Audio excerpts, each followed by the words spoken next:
नमस्कार। एक नजर में देखिए शिक्षा जगत और मध्य प्रदेश के जिलों की टॉप 20 न्यूज डिजिटल क्रांति न्यूज के साथ। टीईटी और पदोन्नति को लेकर आया स्पष्टीकरण। शिक्षक पात्रता परीक्षा की अनिवार्यता के चलते नौकरी जाने की चुनौतियों से जूझ रहे शिक्षकों के लिए शिक्षा विभाग द्वारा जारी आदेश पर अब स्पष्टीकरण आया है। दरअसल आयुक्त लोक शिक्षण के द्वारा वीडियो कॉन्फ्रेंसिंग से ली गई मीटिंग के बाद संयुक्त संचालक लोक शिक्षण भोपाल ने गुरुवार को पत्र में जो भाषा लिखी उससे यह मैसेज गया कि जो शिक्षक टीईटी यानी शिक्षक पात्रता परीक्षा पास हैं, उन्हें ही पदोन्नति दी जाएगी।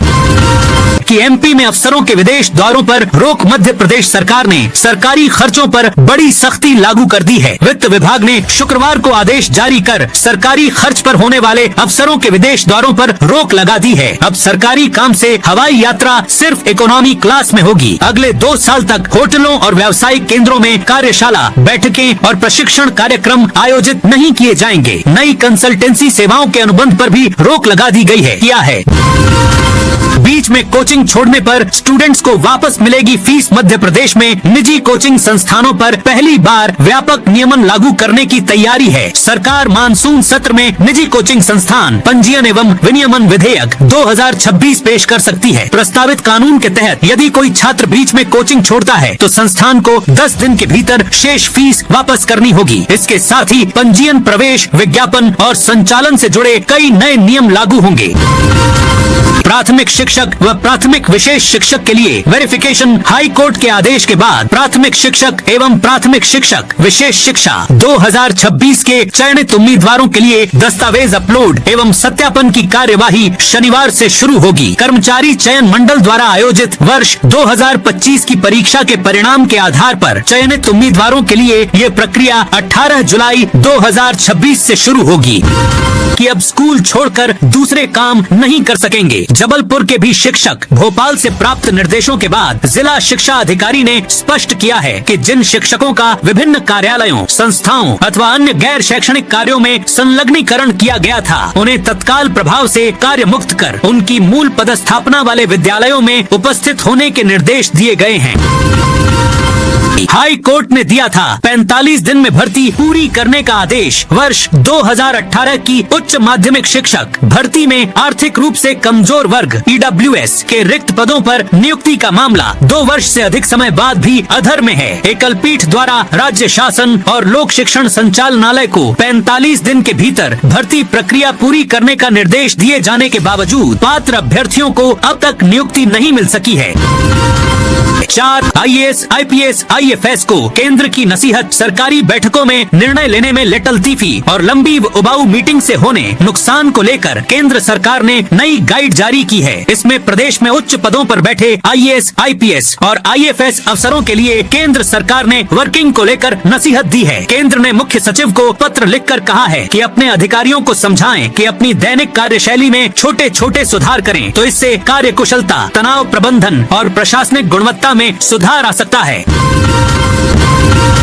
4 लाख पेंशनर्स को समय पर मिलेगी महंगाई राहत। मध्य प्रदेश के करीब 4 लाख पेंशनर्स के लिए बड़ी राहत है। अब केंद्र सरकार जैसे ही महंगाई राहत बढ़ाएगी, मध्य प्रदेश सरकार भी उसे छत्तीसगढ़ की सहमति का इंतजार किए बिना लागू कर सकेगी। इससे वर्षों से चली आ रही देरी खत्म होगी और पेंशनर्स को समय पर बढ़ी हुई महंगाई राहत का लाभ मिल सकेगा।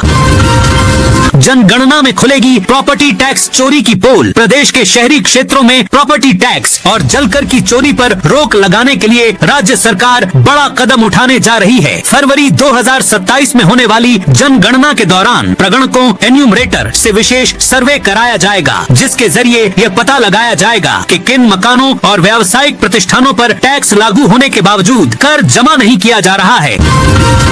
27% ओबीसी आरक्षण पर 20 जुलाई को विधानसभा घेराव। मध्य प्रदेश में ओबीसी वर्ग को 27% आरक्षण लागू कराने की मांग को लेकर 20 जुलाई को ओबीसी महासभा विधानसभा घेराव करेगी। ओबीसी महासभा के घेराव को समाजवादी पार्टी और कांग्रेस के नेताओं ने समर्थन दिया है। पूर्व कृषि मंत्री और कसरावत से कांग्रेस विधायक सचिन यादव ने पत्र लिखकर 27% ओबीसी आरक्षण को पूर्ण रूप से लागू करने और 13% आरक्षण पर लगे होल्ड को हटाने की मांग का समर्थन किया। मोहन यादव बोले, एक शादी करने वाला ही एमपी में रहेगा। मध्य प्रदेश के मुख्यमंत्री मोहन यादव ने कहा, मध्य प्रदेश में वही रह पाएगा जो एक ही शादी करेगा। विधानसभा के मानसून सत्र में समान नागरिक संहिता यूसीसी लाएंगे। मुख्यमंत्री ने शुक्रवार को यह ऐलान कटनी में किया। सीएम बोले, 3 तलाक का दौर खत्म हो चुका है। अगर कोई तलाक तलाक तलाक कहेगा तो उसे जेल जाना पड़ेगा। उन्होंने बताया कि अगली कैबिनेट बैठक में यूसीसी के मसौदे को मंजूरी दी जाएगी। दतिया उपचुनाव में पहली कार्रवाई। मध्य प्रदेश के दतिया जिले में हो रहे उपचुनाव का घमासान शुक्रवार से तेज हो गया। भाजपा और कांग्रेस के नेताओं ने आज से मोर्चा संभाल लिया है। वहीं एक खबर ऐसी भी है कि सरकारी कर्मचारी भी चुनाव प्रयास करने निकल पड़े। ऐसे में वे भी लोगों की नजर में आ गए और उन्हें तत्काल घर बैठा दिया गया।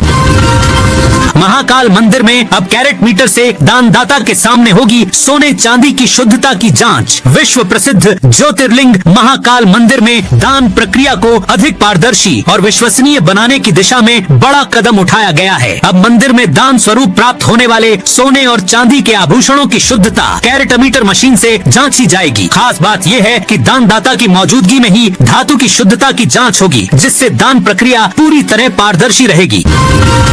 भोपाल में जल्द दौड़ेगी 25 ई बसें। भोपाल की सड़कों पर जल्द ही 25 ई बसें दौड़ेंगी। इसका किराया, शेड्यूल और रूट तय किया जा रहा है। शुक्रवार को मेयर मालती राय, एमआईसी मेंबर मनोज राठौर समेत जिम्मेदार अधिकारी चार्जिंग डिपो पहुंचे। उन्होंने न सिर्फ बसें देखी बल्कि उनमें बैठकर सफर भी किया। चार्जिंग डिपो संत हृदयराम नगर, बैरागढ़ में बनाया गया है। निरीक्षण के दौरान अपर आयुक्त अंजू कुमार भी मौजूद थी। 70 करोड़ की ड्रग्स तस्करी में ईडी की एंट्री। प्रवर्तन निदेशालय ईडी के इंदौर सब जोनल कार्यालय ने इंदौर और मंदसौर सहित विभिन्न स्थानों पर एक साथ तलाशी अभियान चलाया। इस दौरान ईडी ने अहम दस्तावेज और डिजिटल साक्ष्य जब्त किए हैं। ईडी ने शुक्रवार को बताया कि यह कार्रवाई 70 करोड़ की करीब 70 किलोग्राम एमडीएमए मेफेड्रोन ड्रग्स की तस्करी से जुड़े मामले में की गई है। सिंहस्थ में पहली बार ऐसा होगा, एआई भीड़ नहीं गिनेगा, भीड़ का भविष्य बताएगा। सिंहस्थ 2028 में प्रशासन की भूमिका बदलने जा रही है। अब अधिकारी किसी घटना के बाद पहुंचकर निर्णय नहीं लेंगे, बल्कि घटना से पहले ही कार्रवाई शुरू हो जाएगी। इसके लिए पूरे मेला प्रबंधन को प्रेडिक्टिव गवर्नेंस मॉडल पर शिफ्ट किया जा रहा है, जिसमें आर्टिफिशियल इंटेलिजेंस एआई पहले संभावित खतरे का अनुमान लगाएगा और उसके बाद पुलिस, नगर निगम, स्वास्थ्य, परिवहन और अन्य विभाग कार्रवाई करेंगे। यही मनमाड़ इंदौर रेल परियोजना ने पकड़ी रफ्तार। मध्य प्रदेश और महाराष्ट्र के बीच निर्माणाधीन बहुप्रतीक्षित 309 किलोमीटर लंबी मनमाड़ इंदौर नई ब्रॉडगेज रेल लाइन परियोजना को लेकर बड़ा अपडेट सामने आया है। योजना के लिए महाराष्ट्र और मध्य प्रदेश में कुल 349.7890 हेक्टेयर वन भूमि चिन्हित की गई है, जिसके हस्तांतरण की प्रक्रिया विभागीय स्तर पर शुरू होगी। इंदौर जिले के लिए 14.6680 हेक्टेयर वन जमीन चिन्हित की गई है। मनमाड़ इंदौर रेल संघर्ष समिति के प्रमुख मनोज मराठे ने बताया, रेल परियोजना निमाड़, मालवा और उत्तर महाराष्ट्र के लाखों लोगों की वर्षों पुरानी मांग है। दतिया में भाजपा कांग्रेस का घमासान तेज। दतिया उपचुनाव का सियासी रण जीतने के लिए भाजपा ने पूरी ताकत झोंक दी है। शुक्रवार से राजनीतिक दलों में घमासान और तेज हो जाएगा, क्योंकि बड़े नेताओं की नियुक्तियां कर उन्हें जिम्मेदारी दे दी है। आज से दतिया में डेरा डालेंगे। रणनीतिक रूप से भी तैयारियां तेज कर दी हैं। भाजपा ने नरोत्तम मिश्रा को चुनाव संचालन समिति का प्रमुख बना दिया है, यानी ये चुनाव अब रणनीतिक रूप से भाजपा नरोत्तम के नेतृत्व में लड़ेगी। निरीक्षण करने पहुंचे सीएम। किसानों से की अपील। कटनी जिले के सलीमनाबाद में देश की सबसे बड़ी 12 किलोमीटर लंबी जल सुरंग का शुक्रवार को सीएम मोहन यादव ने निरीक्षण किया। उन्होंने किसानों से अपील करते हुए कहा कि वे किसी भी कीमत पर अपनी जमीन न बेचें। ये क्षेत्र भविष्य में पंजाब व हरियाणा को पीछे छोड़ेगा। इस क्षेत्र से पलायन रुकेगा व आर्थिक रूप से समृद्धि आएगी। हमारी सरकार किसान कल्याण वर्ष में बड़े बड़े संकल्प पूरे करते हुए आगे बढ़ रही है। कैबिनेट में रविवार को आने वाले 9 विधेयक को सीएम की मंजूरी। रविवार को होने वाली जगदीशपुर कैबिनेट में पेश होने वाले 9 विधेयक को मुख्यमंत्री डॉक्टर मोहन यादव ने मंजूरी दे दी। इनमें मध्य प्रदेश निजी विश्वविद्यालय स्थापना एवं संचालन संशोधन विधेयक, समान नागरिक संहिता यूसीसी, निजी कोचिंग संस्थानों के विनियमन, अग्निशमन एवं आपातकालीन सेवा, श्रम संहिता और राजमार्ग संशोधन प्रमुख रूप से शामिल है। ये विधेयक 20 जुलाई से शुरू हो रहे विधानसभा के मानसून सत्र में भी पेश होंगे। एमपी के रेल यात्रियों को बड़ी राहत। भारतीय रेलवे ने ऑनलाइन टिकट बुकिंग व्यवस्था को पूरी तरह डिजिटल और आधुनिक बनाने की दिशा में एक बड़ा और ऐतिहासिक कदम उठाया है। Indian railway catering and tourism corporation IRCTC ने अपनी नई आधिकारिक वेबसाइट का बीटा वर्जन आम जनता के लिए लाइव कर दिया है। उमरिया में DAP खाद नहीं मिल रही। उमरिया जिले में खरीफ सीजन की शुरुआत के साथ ही DAP खाद की भारी किल्लत शुरू हो गई है। DAP की पर्याप्त सप्लाई न होने के कारण किसानों को मजबूरी में महंगी NPK खाद खरीदनी पड़ रही है, जिससे इस सीजन में उनकी खेती की लागत काफी बढ़ गई है। किसानों के अनुसार जहां DAP खाद 1300 से 1400 रुपए प्रति बोरी में आसानी से मिल जाती थी। भोपाल में 5 से 8 अगस्त तक ब्रिक्स सम्मेलन। भोपाल में ब्रिक्स देशों की बैठक 5 से 8 अगस्त के बीच आयोजित होगी। इसे लेकर तैयारियां शुरू कर दी गई हैं। शुक्रवार को भोपाल कमिश्नर कर्मवीर शर्मा ने तैयारियों के संबंध में मीटिंग की। उन्होंने कहा कि ये वैश्विक सम्मेलन मध्य प्रदेश की अंतर्राष्ट्रीय पहचान को एक नया आयाम देगा, इसलिए तैयारियों में कोई चूक या कमी नहीं होनी चाहिए।